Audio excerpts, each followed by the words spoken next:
नमस्ते बच्चों। आज हम कामायनी के महाकाव्यत्व पर विचार करेंगे। आज के युग में जो महाकाव्य लिखे जा रहे हैं उनमें एक नई योजना दिख रही है जो सर्गबद्धता, छंदोबद्धता, अलौकिक वर्णन, धीरोदात्त नायक और चतुर्वर्ग की फल प्राप्ति से कोसों दूर है। अतः महाकाव्य को परखने के लिए हम केवल 4 बातें आवश्यक समझते हैं: महान कथानक, महान चरित्र, महान और गरिमामय शैली तथा प्रभाव अन्विति। वास्तव में आधुनिक युग में महाकाव्य के लिए ये ही आवश्यक तत्व हैं, किंतु आवश्यकता अनुसार इसमें महान उद्देश्य और युगीन संदर्भ और जोड़ लेने चाहिए। अतः हम कामायनी के महाकाव्यत्व की परीक्षा इन आधारों पर करेंगे। महान कथानक। कामायनी का कथानक संक्षिप्त होकर भी महान है क्योंकि उसकी गरिमा में अनोखा औदात्य है। यह कथानक इतिहास सम्मत है और प्रारंभिक मनुष्य के जीवन विकास को व्यक्त करता है। श्रद्धा और मनु को प्रस्तुत करने वाली कथा में संक्षिप्तता है। यह संक्षिप्तता महाकाव्योचित इसलिए हो गई है कि कवि ने भावों के वर्णन और आधुनिक जीवन की विषमताओं का विस्तृत वर्णन किया है। साथ ही अंतर्मुखी वृत्तियों के गायक प्रसाद को कथा कहने में उतना रस नहीं आता जितना कि भावना व्यापार के विश्लेषण और समस्याओं को सुलझाने में प्राप्त होता है। कथानक में देव सृष्टि, प्रलय, रुद्र का कोप और मनु पर बाण संधान, तांडव नृत्य, त्रिपुर या त्रिकोण आदि का वर्णन चमत्कारिक और अलौकिकता से मंडित होने के कारण अधिक आकर्षक बन गए हैं। कथानक में शास्त्रीय विधान भी मिलता है। अर्थ प्रकृतियों, कार्य अवस्थाओं और संधियों की दृष्टि से भी कामायनी के कथानक में विकर्षण नहीं आने पाया है।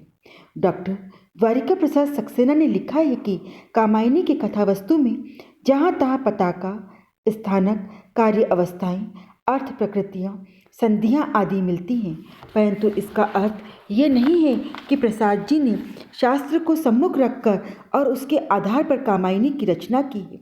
ये सभी बातें तो अनायास ही आ गई हैं और बहुधा महाकवियों के काव्यों में शास्त्र सम्मत अनेक बातें बिना प्रयत्न किए भी आ जाया करती हैं, क्योंकि शास्त्रों में जो नियम रहते हैं वे सभी उत्कृष्ट रचनाओं को देखकर ही बनाए जाते हैं। अतः महाकवियों की अनेक बातें स्वभावतः समान हो सकती हैं। कामायनी में भी यद्यपि वस्तु संगठन किसी निश्चित शास्त्र के आधार पर नहीं हुआ है, तथापि जो शास्त्र सम्मत बातें दिखाई देती हैं वे अनायास ही अपरिहार्य होने के कारण आ गई है। कामायनी की कथा में सानुबंध कथानक दिखाई देता है, वह कहीं भी विशृंखलित नहीं हुआ है। इतना ही नहीं, प्रासंगिक कथाएं भी कथा के बीच में क्रमबद्धता बनाए रखने में सफल हुई हैं। यद्यपि बहुत सी कथाएं स्मरण के रूप में आई हैं, फिर भी उनमें स्वाभाविकता की पूरी रक्षा हुई है। इस प्रकार हम कह सकते हैं कि कामायनी का कथानक लघु होने पर भी महाकाव्य के लिए सर्वथा उपयुक्त है। उसमें मनु श्रद्धा के सहारे आधुनिक मनुष्य की बौद्धिक भावात्मक तस्वीर चित्रित की गई है। इस तस्वीर के रंग यथार्थ की दीप्ति से मंडित है। महान चरित्र। कामायनी की कथा के नायक मनु हैं। वे देव जाति के हैं तथा उच्च कुलोत्पन्न भी हैं। वे धीरोदात्त नहीं हैं। वास्तव में मनु का व्यक्तित्व यहाँ धीरोदात्त के प्रति विद्रोह करता है। वे अधिक से अधिक धीर ललित नायक हो सकते हैं। वे निश्चिंत, सुखी और मृदुल स्वभाव के साथ साथ नए स्वभाव में यानी प्रेम में लिप्त होने के कारण उन्हें इस वर्ग में रखा जा सकता है। वास्तविकता यह है कि मनु के जीवन में यहाँ दुर्बलता, सबलता, निकृष्टता, उत्कृष्टता आदि का समावेश हुआ है। इसमें वे गुण दोषों के साथ प्रस्तुत किए गए हैं। प्रोफेसर हरिचरण शर्मा के शब्दों में कामायनी का नायक मनु अपने आंचल में गुणों के साथ कुछ दोष भी बटोर लाया है। इतने पर भी कामायनी का चरित्र महान व महाकाव्य के सर्वथा उपयुक्त है। मनु को इस रूप में प्रस्तुत करने का अर्थ ही यह है कि प्रसाद जी अपने नायक को अति मानवीय गुणों से दूर रखकर सामान्य, संसारी और गुण दोषों से युक्त रूप में प्रस्तुत करना चाहते थे।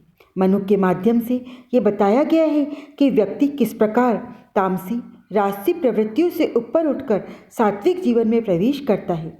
यही कारण है कि प्रसाद ने कामायनी के नायक में उदात्त और अनुदात्त, साधारण और असाधारण, उत्कृष्ट और निकृष्ट सभी प्रकार की मनोवृत्तियां दिखाई हैं और अंत में सात्विकता की उन्नत अवस्था में पहुंचाकर मानव मात्र के सम्मुख यह आदर्श उपस्थित किया है कि मानव कितना ही पतित और निकृष्ट क्यों न हो जाए, वह श्रद्धा सहित इच्छा, ज्ञान और क्रिया के समन्वित स्वरूप को अपनाता हुआ पुनः एक महापुरुष बन सकता है।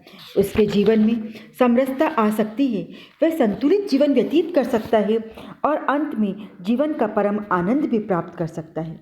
इस प्रकार ये कहा जा सकता है कि कामायनी का नायक जातीय गुणों से संयुक्त है।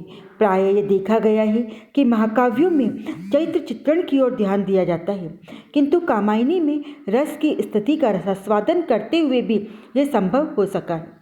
कामायनी की सबसे बड़ी विशेषता यह है कि इसमें पात्रों का घटाटोप नहीं है, आवश्यक और महाकाव्योचित पात्रों को ही अपनाया गया है। स्मरणीय यह है कि कामायनी के पात्र संपूर्ण मानव जीवन की चित्तवृत्तियों और स्त्री पुरुषों के प्रतिनिधि बनकर आए हैं। वे मानव वे देवता नहीं, यही उनकी महाकाव्योचित व्यावहारिकता है। उदात्त शैली और शिल्प की दृष्टि से कामायनी एक अनूठी कृति है। शैलीजन्य गरिमा, भव्य चित्रण और उदात्त प्रसाधनता का पर्याप्त पुट है। डॉक्टर शंभुनाथ सिंह का कथन इस संदर्भ में उल्लेखनीय है। यदि केवल शैली की पूर्णता को ध्यान में रखकर निर्णय देना हो तो बिना हिचक कहा जा सकता है कि कामायनी हिंदी का सर्वश्रेष्ठ अलंकृत महाकाव्य है।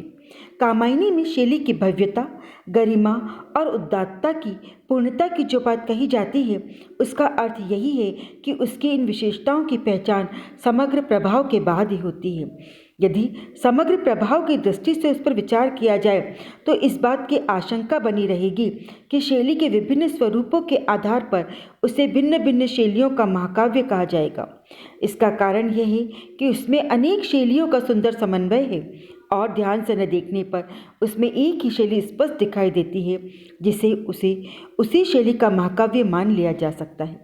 महान कलाकारों की कृतियों में तथ्य, कथन और विवरण उपस्थित करने की ओर कवि कम आकर्षित रहता है। वह भाव, सत्य और सौंदर्य अनुभूति की अभिव्यंजना की ओर विशिष्ट आकर्षण रखता है।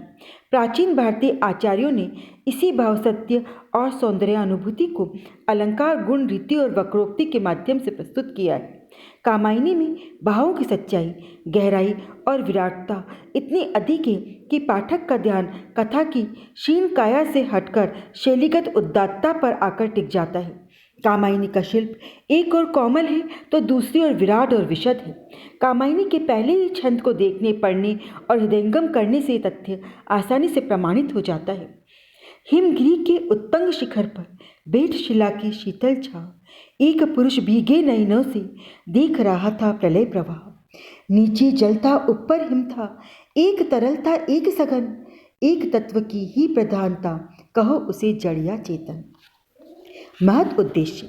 महाकाव्य का उद्देश्य महान होना चाहिए, इसमें कोई संदेह नहीं कि इस कृति का उद्देश्य भी महान और मानवतावादी व लोक मंगल के तत्वों से युक्त है। डॉक्टर शंभुनाथ सिंह ने लिखा है, मानस का उद्देश्य यदि जातीय संस्कृति की सुदृढ़ नींव पर पुनः प्रतिष्ठित करके भारतीय समाज को भौतिक और आध्यात्मिक दृष्टि से सुखी बनाना है तो कामायनी में बौद्धिकता और भौतिकता के अतिरेक से पीड़ित और विविध प्रकार के संघर्षों में टूटे हुए विश्व मानव को परम शांति का मार्ग बताना ही कामायनीकार का उद्देश्य है। श्रद्धा एक ऐसी विश्वासजन्य प्रतिमा है जिसके सहारे बुद्धि के अतिचार से तथा स्वयं की ईर्ष्या, द्वेष और वासना जैसी मनोवृत्तियों से पीड़ित मानव को दया, माया और ममता के साथ आनंद की भूमिका प्राप्त होती है। यही भूमिका समरसता की प्रचारक है, शांति की प्रदात्री शक्ति है। निसंदेह श्रद्धा के सहयोग से ही बुद्धि की अतिचारिता को संयमित और नियंत्रित किया जा सकता है। श्रद्धा पृथ्वी पर मानवता और सात्विक विचारों की अवतारणा के लिए ही आई है। विश्व शांति की ओर अग्रसर करने वाली भी श्रद्धा ही है। यह लीला उसकी विकास चली, वह मूल शक्ति थी प्रेम कला, उसका संदेश सुनाने को संस्कृति में आई वह अमला। शास्त्रीय लक्षणों के आधार पर महाकाव्य का महत् उद्देश्य चतुर्वर्ग फल प्राप्ति होता है। कामायनी में यह सिद्धि सहज ही प्राप्त हो जाती है। हाँ, इसमें मोक्ष की प्रधानता है। मोक्ष से तात्पर्य निर्वाण न होकर परम शांति प्राप्त करना या अखंड आनंद का अनुभव करना है। यही जीव मुक्ति की स्थिति है।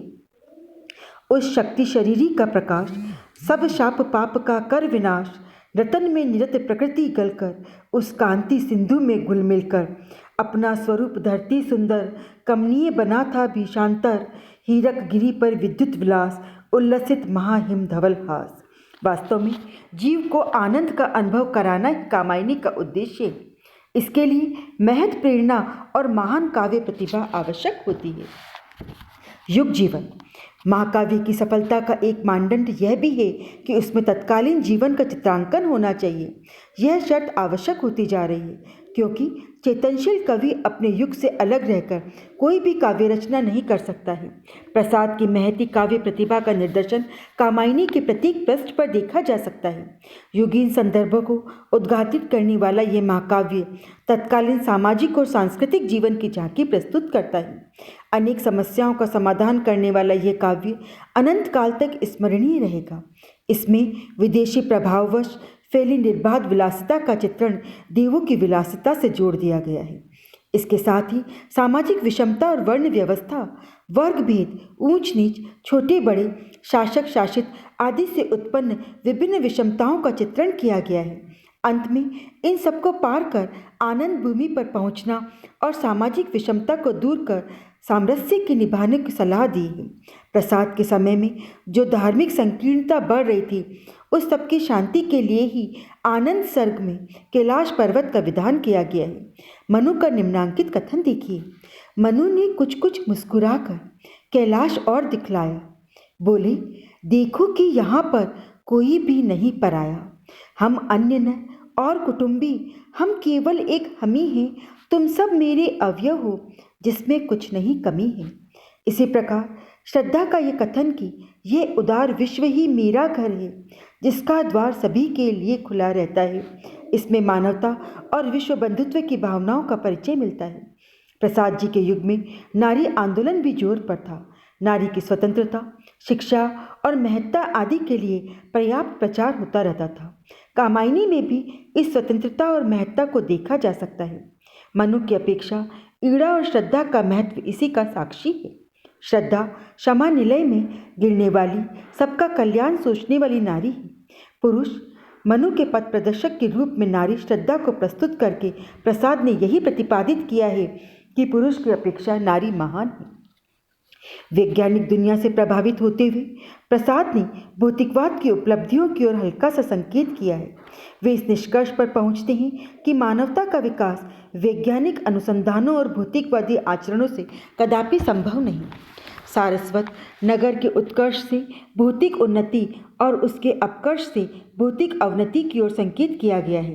प्रसाद जी ने यंत्रों के आविष्कार और उससे विकसित सभ्यता का विरोध किया है। इससे स्पष्ट है कि कामायनी में भौतिकवादी विचारों का उल्लेख तो है, किंतु विरोध के लिए ही उस सभ्यता को प्रसाद का समर्थन नहीं मिला है। सामाजिक जीवन में गांधीवाद की सत्य, अहिंसा, सेवा, सर्वोदय, ग्राम सुधार आदि को प्रसाद ने पर्याप्त प्रोत्साहन दिया है। कर्म सर्ग में मनु के पशु यज्ञ का विरोध करते हुए श्रद्धा ने जो विचार व्यक्त किए हैं, उनमें सत्य, अहिंसा, सेवा भाव आदि का रूप विद्यमान है। ईर्ष्या सर्ग में श्रद्धा का बीजों का संग्रह, सुंदर शालियाँ आदि अन्न इकट्ठा करना, तकली चलाना, कुटीर निर्माण करना, वस्त्र बनाना आदि कृत्य गांधीवाद, सर्वोदय व ग्राम सुधार की भावनाओं से परिपूर्ण है। आनंद सर्ग में छुआछूत, बड़े छोटे, निम्न और उच्च सभी वर्गों का समन्वय और सामरस्य चित्रित है। शोषक वर्ग स्वार्थ के लिए वर्गभेदों को जन्म देता है। उसकी भी हल्की सी छवि प्रगतिशील दृष्टि की परिचायिका है। अधिकारों की सृष्टि और उनकी ये मोहमयी माया वर्गों की खाई बन फैली, कभी नहीं जो जुड़ने की। निष्कर्ष यह है कि कामायनी में युग जीवन का अच्छा और सच्चा चित्रण मिलता है, जो किसी भी महाकाव्य के लिए आवश्यक है। प्रभान्विति महाकाव्य में प्रभाव अन्विति अथवा रसवत्ता की स्थिति कथानक के स्वरूप पर निर्भर करती है। यदि कथानक का संगठन पाश्चात्य दुखांत रचनाओं के अनुरूप हुआ तो उसमें समग्र प्रभाव तो तीव्र और समन्वित होगा, पर भारतीय काव्यों जैसी रसवत्ता नहीं होगी, और यदि कथानक भारतीय काव्यों के ढंग का है तो गंभीर रसवत्ता तो होगी, पर पाश्चात्य दुखांत काव्यों जैसी तीव्र तथा झकझोर देने वाली प्रभाव अन्विति नहीं होगी। कामायनी में पाश्चात्य और भारतीय दोनों ही गुणों का सहज समावेश हो गया है। प्रसाद का साध्य आनंद की उपलब्धि रहा था, और इसी कारण उन्होंने कामायनी का समापन आनंदवादी भूमिका पर किया है। इतने पर भी यह नहीं भुलाया जा सकता है कि कामायनी में यह आनंदमय भूमि अनेक विरोधों, संघर्षों, वेदना व शोक के बाद आई है। इस कृति का प्रारंभ भी शोक और चिंता से हुआ है। ये उचित ही है कि जिस कृति का आरंभ चिंता से हो, शोक से हो, उसका समापन आनंद से होना ही चाहिए। यही बात कामायनी में भी मिलती है। भारतीय सुखांत काव्यों में कोई एक रस अंगी होता था, किंतु कामायनी में कोई भी एक रस आदि से अंत तक व्याप्त नहीं दिखाई देता। यूँ उसमें श्रृंगार, करुण, निर्वेद और शांत रस की स्थिति मिलती है। इसका अर्थ यह नहीं लेना चाहिए कि कामायनी रसात्मकता से विरहित कृति है। सच तो यह है कि विभिन्न स्थलों पर फुटकर रूप से जो भी रस योजना दीख पड़ती है वह महाकाव्योचित रसवत्ता के समान न होकर रसनीयता में किसी भी श्रेष्ठ बृहद काव्य से कम नहीं है। रस भाव की निरंतर स्थिति भी काव्य को रसात्मक बनाती है। कामायनी एक ऐसी ही कृति है जिसमें अगणित भावों और रसों की स्थिति स्थल स्थल पर मिलती है। इस दृष्टि से कामायनी में रस योजना का निर्बाध रूप विकसित हुआ है। कामायनी की ध्वन्यात्मकता और व्यंजनात्मकता भी उसे रस से मंडित करती है। कामायनी में अनेक भाव रस कोटि तक पहुंचकर कृति को रसात्मक बनाने में सफल हुए हैं। श्रृंगार, वीर, रौद्र, भयावह, अद्भुत, विभत्स, करुण, शांत और वात्सल्य आदि रसों की मनोहर झांकियाँ पाठकों का मन मोह लेती है। प्रकृति चित्रण। कामायनी में प्रकृति चित्रण बहुत ही सुंदर और प्रचुर मात्रा में मिलता है। कामायनी का लगभग बहुत सी कथा प्रकृति की गोद में ही घटित हुई है। प्रकृति के भी दो रूप होते हैं, प्रकृति का सुंदर और वैभवशाली रूप तथा दूसरा प्रलयंकारी रूप। निम्नांकित पंक्तियों में प्रकृति का प्रलयकारी रूप दृष्टिगोचर होता है। हाहाकार हुआ क्रंदन में, कठिन क्लिश होते थे चूर, हुए दिगंत बधिर, भीषण रव बार बार होता था क्रूर। दिग्दाहों से धूम उठे या जलदर उठे क्षितिज तट की, सघन गगन में भीम प्रकंपन, झंझा के चलते झटके। परंतु इससे यह न समझ लेना चाहिए कि कामायनी में सर्वत्र प्रकृति का प्रलयंकारी रूप मिलता है। प्रकृति का हृदय भी कोमल था, उससे भी औरों का दुख नहीं देखा जाता था, और जल्दी ही अपने कोमल रूप को वह व्यक्त करती है। जैसे उषा सुनहली तीर बरसती, जय लक्ष्मी सी उदित हुई, उधर पराजित काल रात्रि भी जल में अंतर्निहित हुई। वह विवर्ण मुख त्रस्त प्रकृति का आज लगा हंसने फिर से, वर्षा बीती हुआ सृष्टि में शरद विकास नए सिरे से। इसके अतिरिक्त प्रकृति का अन्य रूप भी यहाँ में दिखाई देते हैं, जैसे आलम्बन रूप, उद्दीपन रूप, अलंकार योजना के रूप, उपदेश ग्रहण के रूप, मानवीकरण आदि भी कामायनी में मिल जाते हैं। इस प्रकार जब हम कामायनी के प्रकृति चित्रण पर विचार करते हैं तो ये स्पष्ट हो जाता है कि कामायनी में प्रकृति के सभी रूप देखने को मिल जाते हैं। निष्कर्षतः हम कह सकते हैं कि कामायनी एक महाकाव्य है। इतना ही नहीं, कामायनी को आधुनिक युग का प्रतिनिधि महाकाव्य कहा जा सकता है। इतना उच्च कोटि का न तो महाकाव्य लिखा गया है और न ही भविष्य में लिखा जा सकता है। धन्यवाद।